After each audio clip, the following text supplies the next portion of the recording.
We have a treat today with two very good speakers coming up.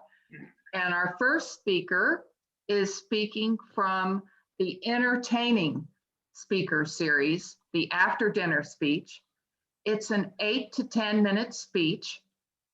And the title of Bob Ransom's speech is He Cheated, the Legend of Armando Torres.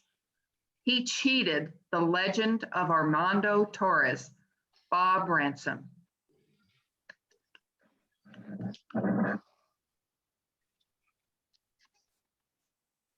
In 1981, at the age of 36, due to some unlikely circumstances, I met Armando Torres, a man who would become my mentor in golf, a man who made a positive impact, I would say profound impact on my life. I met Armando on the first tee of a golf course. Unfortunately, it was after the saddest day of my life, the day my three little girls moved away after a divorce. The following morning, I woke up, put on my tie, and walked to my car to go to work, to the office. For some reason, I felt compelled to stop. I got out of my car, went back into the garage, and retrieved my golf clubs, clubs that I had not touched in over 10 years due to a difficult job and raising a family.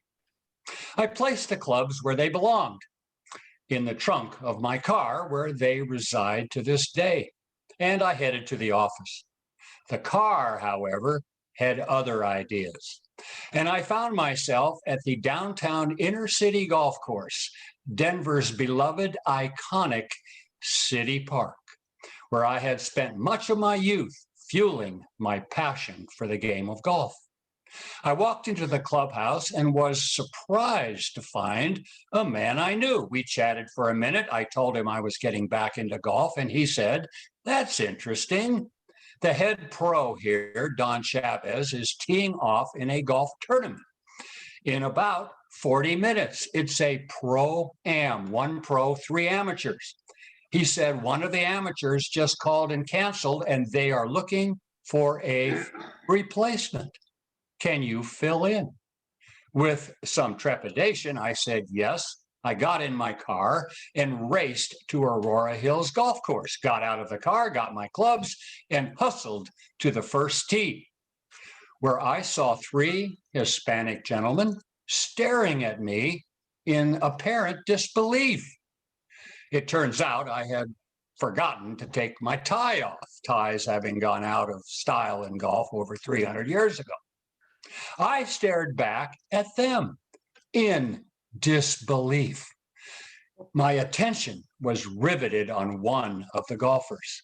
He was the spitting image of the infamous Mexican outlaw from the early 1900s, Pancho Villa. Unruly black hair, a drooping mustache, his golf clubs a poor substitute for rifle, pistol, and sword. We played the round of golf, and as can happen sometimes in golf, Mondo and I bonded. He had introduced himself with a thick Mexican accent as Mondo, Armando Torres.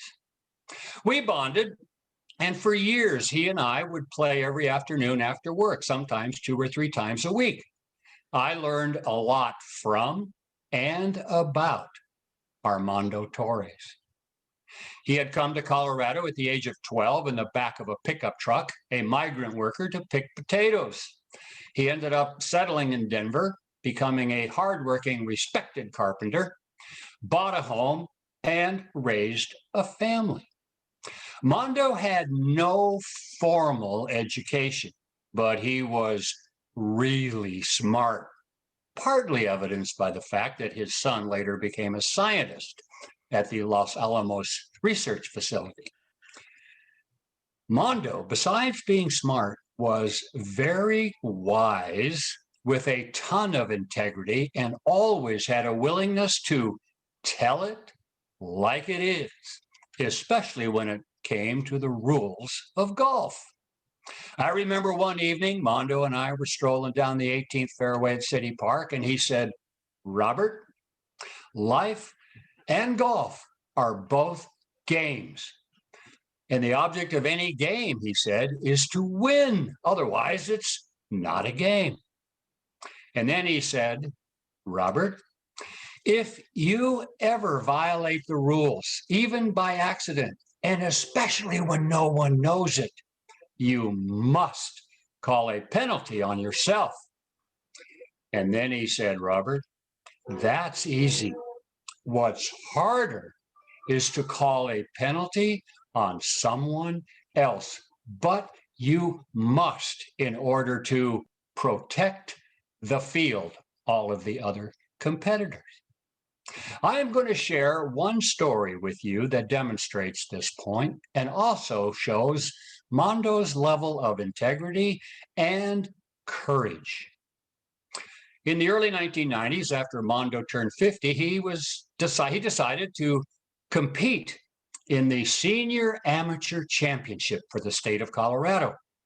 Quite frankly, he was maybe the only minority in the field. Most of the field were well-to-do retired white guys.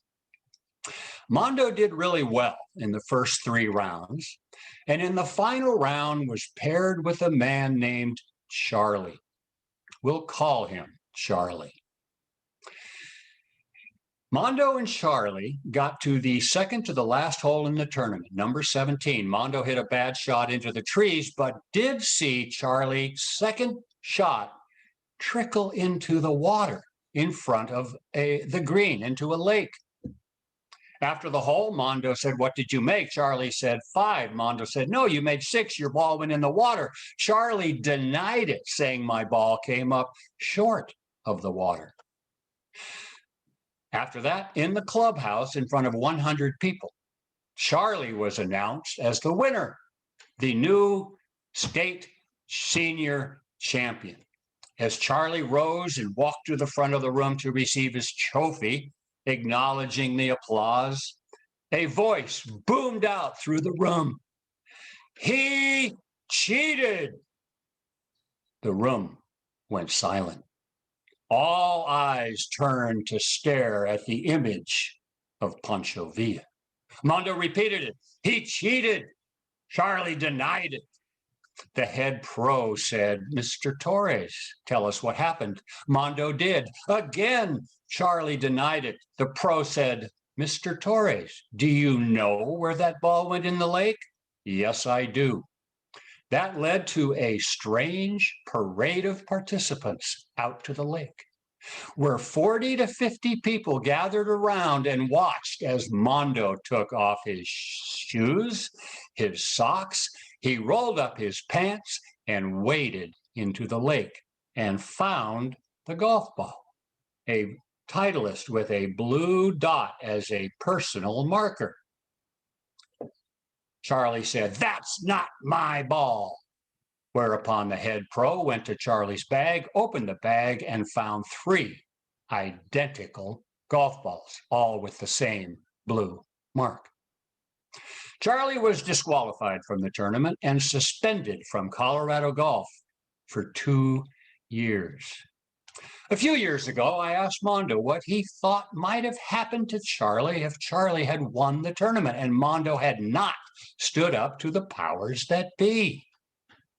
Mondo said, "Cheating Charlie would have been the winner, but every time he looked in the mirror for the rest of his life, he would see a loser looking back, a loser weighted down by a sack of wet golf balls tied around his neck." Mondo didn't realize it at the time, but he was in essence paraphrasing a quote from the famous German poet-philosopher Wolfgang Goethe, who said, "No man has so hopelessly lost as one who falsely claims he has won." I have often thought about that quote, and I think what Mondo and Goethe are saying is that you cannot really win anything in golf or life unless you follow the path of integrity, which, in my opinion, has never been better exemplified than by the legend of Armando Torres.